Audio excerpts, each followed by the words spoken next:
ఉండేదాన్ని కదా, వాళ్ళందరినీ ఏం అడిగేదాన్ని తెలుసా, నేను చచ్చిపోయాను కదా అని అడిగేదాన్ని. వాళ్ళేమో అమ్మ మా బుర్ర తింటున్నావమ్మా, పడుకో అమ్మ, నువ్వు చచ్చిపోతే నాకు ఎలా మాట్లాడతావు, నువ్వు బతికే ఉన్నావు అనేదాన్ని.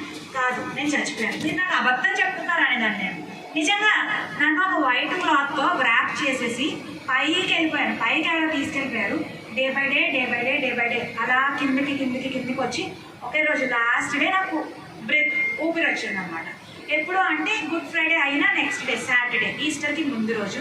ఆ ఒక్కరోజే నేను కాన్షియస్లో ఉన్నా, మళ్ళీ అన్కాన్షియస్లోకి వెళ్ళిపోయా. ఈస్టర్ రోజు అంతా ఏం జరిగిందో నాకు గుర్తులేదు. మండే, ట్యూస్డే, వెడ్నెస్డే వరకు నాకు గుర్తులేదు. థర్స్డే నాకు గుర్తొచ్చింది, ఫ్రైడే నన్ను ఇంటికి పంపించేశాను. ఇదంతా ఎందుకు చెప్తున్నాను, నేను కూడా మీలాగే మీ ఏజ్ నుంచే మీలాగే అన్నీ చేసుకుంటూ చెప్తున్నాను కదా. సినిమాలు చూశాను, సీరియల్ చూశాను, కాకపోతే అల్లరి చేయలేదు, బయటికి ఎక్కడికి ఎగ్గొట్టి వెళ్ళలేదు, మానేశాను అంతే. ఎందుకంటే నాకు హెల్త్ బాగోలేదు కాబట్టి చెప్తున్నాను కదా. అండ్ బ్యాడ్ ఫ్రెండ్షిప్స్ ఎక్కడా చేయలేదు. ఐ మీన్ కాలేజ్లో, యూనివర్సిటీలో వీళ్ళు బ్యాడ్గా ఉన్నారని నాకు తెలిసిందనుకో, వాళ్ళతో ఫ్రెండ్షిప్పే చేయలేదు. అండ్ నాకు ఫ్రెండ్స్ ఎప్పుడు ఎక్కడా లేరు. ఫ్రెండ్షిప్ ఒక సర్టెన్ లిమిట్ వరకు ఓకే, వాళ్ళు ఏదో తప్పు చేస్తున్నారని మీకు తెలిసిందనుకో ఇమీడియట్గా కట్ చేసేయండి. ఇది నా కైండ్ రిక్వెస్ట్, చెప్తున్నాను కదా, చాలా చాలా కైండ్ రిక్వెస్ట్. ఎందుకంటే తర్వాత మీరే చాలా ప్రాబ్లమ్స్ ఫేస్ చేస్తారు. నా ఫ్రెండ్స్ నాకు ఏదో చేస్తారని మీకు అనుకోరు. ఫ్రెండ్స్ ఎప్పుడూ మనతో రారు. మన పేరెంట్స్ కూడా ఒక లిమిట్ వరకే. వాళ్ళు చనిపోయారనుకో ఏముంటుంది, మమ్మీ డాడీ వాళ్ళు కూడా బ్రతుకున్నంత వరకే కదా. మన అన్నదమ్ములు కూడా అంతే కదా. అన్నదమ్ములు ఇప్పుడు చెల్లి పెళ్లి చేసుకొని వెళ్ళిపోతుంది, అప్పుడు నీకు ఎవరుంటారు తోడు? ఎవరు ఉండరు. డాడీ నార్మల్గా అంటున్నాను, డాడీ వెళ్ళిపోయారు, మమ్మీ వెళ్ళిపోయింది, చెల్లి పెళ్లి చేసుకొని వెళ్ళిపోయింది, నువ్వు అక్కడవే మిగిలావు, అప్పుడు నీకు ఎవరు తోడు? యేసయ్యే తోడు. మనకి ఎప్పుడైనా ఎప్పటికైనా తోడుండేది ఎవరంటే దేవుడు మాత్రమే. మనల్ని ఎప్పటికీ విడిచిపెట్టింది ఎవరు చెప్పండి? ఎవరు? దేవుడు మాత్రమే మనల్ని ఎప్పటికీ విడిచిపెట్టుకోకుండా మనల్ని కంటికి రెప్పలా కాచుకుంటూ, మనల్ని నిత్యం పైనుంచి చూస్తూ, మనల్ని ఎప్పుడు మనకి చిన్న దెబ్బ కూడా తగలుకోకుండా ఎప్పుడూ మనల్ని చూసుకుంటూ, మనల్ని కాపాడుకుంటూ, మనం ఎన్ని తప్పులు చేసినా, నేనే చాలా తప్పులు చేశానని ఒప్పుకుంటున్నాను కదా. ఈరోజు మీరు కూడా మీకు ప్రేరేపణ వస్తే మీరు కూడా మీ తప్పులను ఒప్పుకొని, యేసయ్యా నన్ను క్షమించు, ఈరోజు నిన్ను నా హృదయంలోకి తీసుకుంటున్నాను, నా తప్పులన్నీ నీ దగ్గర ఒప్పుకున్నాను. నిజంగా మీకు ప్రేరేపణ వస్తే మీరు చేసిన ప్రతి తప్పు దేవుడి దగ్గర చెప్పండి. ఆ రోజు నేను ఇలా చేశాను, ఆ రోజు నేను అబద్ధం చెప్పాను, ఆ రోజు నేను మా మమ్మీ డాడీ వాళ్ళకి తెలియకుండా దొంగతనం చేశాను, ఆ రోజు నేను అబద్ధం ఆడాను, యేసయ్యా నేను ఈరోజు ఇలా చేశానని మీరు ప్రతిదీ దేవుడి దగ్గర ఒప్పుకొని దేవుడి దగ్గర ఈ రోజు నుంచి ఇది వదిలేస్తున్నాను అంతే, ఈ రోజుతో లాస్ట్, యేసయ్యా ఇంకెప్పుడు నేను ఇలా చేయను అని దేవుడి దగ్గర చెప్తే దేవుడు మీ పాపాలన్నింటినీ క్షమిస్తాడు. దేవుడు మిమ్మల్ని ఆయన సొంత బిడ్డగా అంగీకరిస్తాడు. అదే నిజమైన మారు మనసు, అదే నిజమైన రక్షణ. అలాంటి ఎక్స్పీరియన్స్ మీకు ఉంటే అక్క వాళ్ళకి కానీ నాకు కానీ, కొన్ని అక్క వాళ్ళకి చెప్పడానికి మీకు ఇబ్బందిగా ఉంటే నాతో చెప్పండి, నేను అక్క వాళ్ళతో చెప్తాను. మీరు బాప్తిజం తీసుకోవడానికి రెడీగా ఉంటే బాప్తిజం తీసుకొని ఈ రోజే రక్షణ పొందండి. ఈ 3 రోజుల ఉద్దేశం అదే, మీ అందరికీ చెప్పేది కూడా అదే.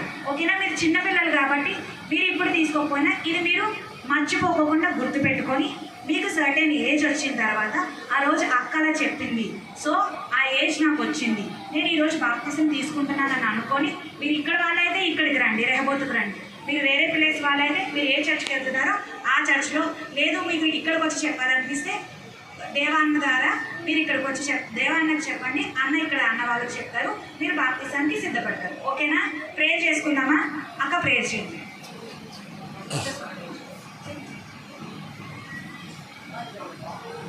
మహాగణుడు మహోన్నతుడు పరిశుద్ధ పేపర్లో తండ్రి గొప్ప దేవం నీకు స్థుతించుకున్నాం. దేవతండ్రి సమయంలో దేవతండ్రి లాస్ట్ ప్రసంగం దేవతండ్రి బిడ్డలతో కలిసి దేవతండ్రి అక్క తన సాక్ష్యం పంచుకోవడానికి దేవతండ్రి తన రక్షణ తన జీవితాన్ని విడిచిపడి దేవతండ్రి చెప్పుకోవడానికి మీరు చూపిస్తున్న బట్టి మీకు అన్నారు దేవ. వీళ్ళైతే దేవతండ్రి ప్రతిదీ వింటూ వచ్చారు దేవతండ్రి, ఏ విధంగా రక్షణ పొందాలి, ఏ విధంగా మానవ అనుభవంలోకి రావాలని దేవతండ్రి వీళ్ళు తండ్రి వీళ్ళ హృదయాల్లో మీరే కార్యం జరిపిస్తున్నామని కోరుకుంటున్నాం దేవ. సహాయం చేయండి తండ్రి, వాళ్ళ మనసులో దాచుకోకుండా దేవతండ్రి వాళ్ళు ఏదైనా ఒప్పుకుంటున్నారో దేవతండ్రి, మేము రక్షణ పొందాము, మేము బాప్తిజం తీసుకున్నామని ముందుకు వచ్చేలా మీరు ఉంచుకోమని కోరుకుంటున్నాం దేవ. సహాయం చేయండి తండ్రి, ప్రతి ఒక్కరిని మీరే దర్శిస్తున్నామని కోరుకుంటున్నాం దేవ. సహాయం తెచ్చండి దేవతండి. అక్కడ ఇన్స్పిరేషన్గా తీసుకుని దేవతండి వాళ్ళు కూడా ఇప్పటి నుండైనా దేవతండి వాళ్ళ ఫ్రెండ్షిప్స్ ఎలా ఉంటున్నాయో, వాళ్ళ చదువులు ఎలా ఉన్నాయో దేవతండి చూసుకుని దేవతండి, వాళ్ళ రహస్య జీవితం ఎలా ఉంటుందో వాళ్ళు గమనిస్తూ ఉంటే దేవతండి మీకు భయపడే బిడ్డలుగా ఉండడానికి దేవతండి యోసేపు ఏ విధంగా అయితే పారిపోతూ వచ్చాడో మీరు కూడా దేవతండి ఆ పాపం నుండి పారిపోయే వాళ్ళుగా ఉండడానికి మీరు సాయం తెచ్చిస్తున్నామని కోరుకుంటున్నాం దేవతండి. రక్షణ కార్యం మీరు అందరిలో జరిగిస్తున్నామని కోరుకుంటూ దేవతండి మీ నామంకి మహిమ ఘనత ప్రభావాలను ప్రతిదీ ఆరోపిస్తూ యేసుక్రీస్తు వారి పరిశుద్ధ నామమున స్తుతించి ప్రార్థించండి వేడుకుంటున్నాం తండ్రి. ఇప్పుడు మీకు ఒక యాక్టివిటీ ఉంటుంది. ఇప్పుడు దాకా బోర్ కొట్టిందా లేదా? సరే, ఇది ఇప్పుడు ఒక యాక్టివిటీ చేద్దాం. యాక్టివ్గా ఉండాలి. ఏం కాదు, యాక్టివిటీ జస్ట్ చిన్న యాక్టివిటీ. ఇన్ని రోజులు ఆంటీ దేని గురించి చెప్పారు? కూర్చోండి కూర్చోండి, మోకాల మీద ఉండదు కదా. దేని గురించి చెప్పారు? సర్వాంగ కవచం. సర్వాంగ కవచంలో ఏమేమి ఉంటాయి?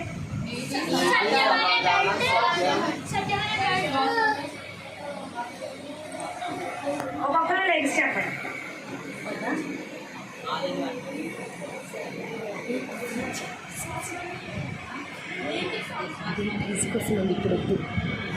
పర్వాలేదు, ఎంతవరకు తిన్నారు. సరే, ఇప్పుడు ఒక యాక్టివిటీ చేద్దాము.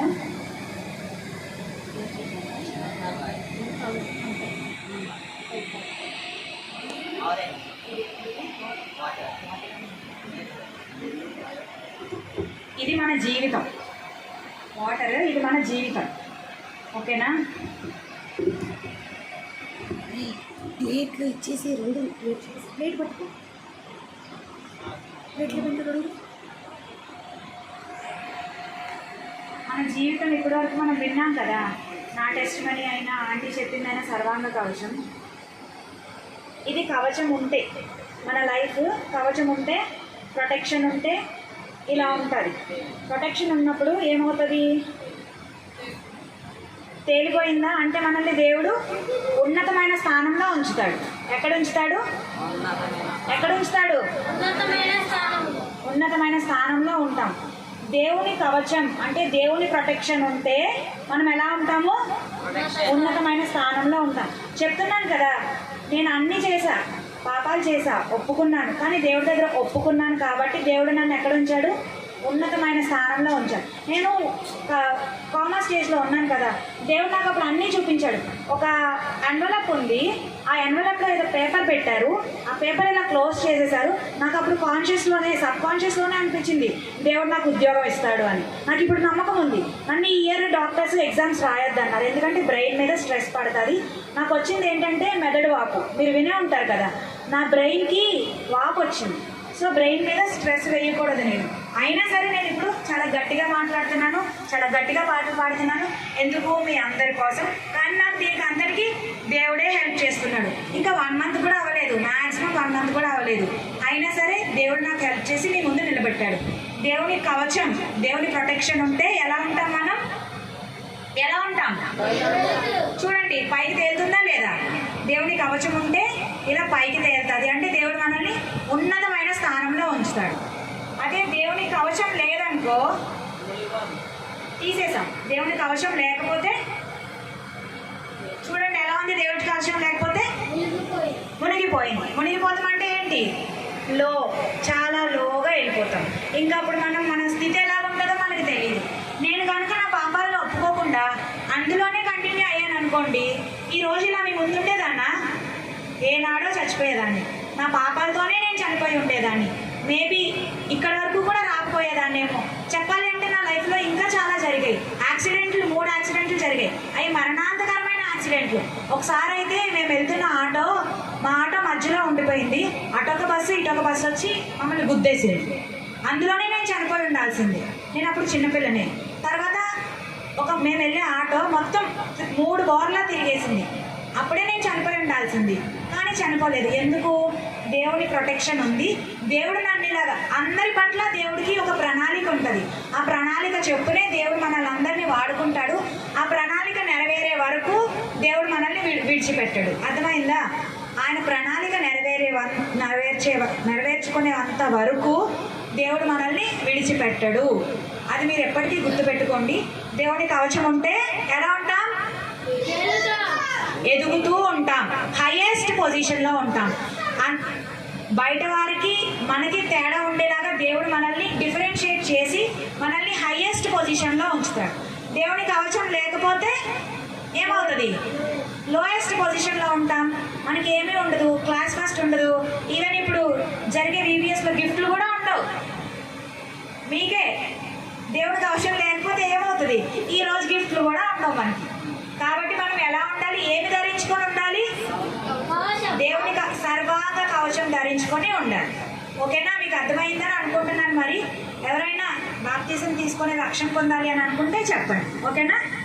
Thank you. చిన్న ప్రేయర్ చేయాలి. ప్రైజ్ లార్డ్ ప్రైజ్ లార్డ్ అందరికీ.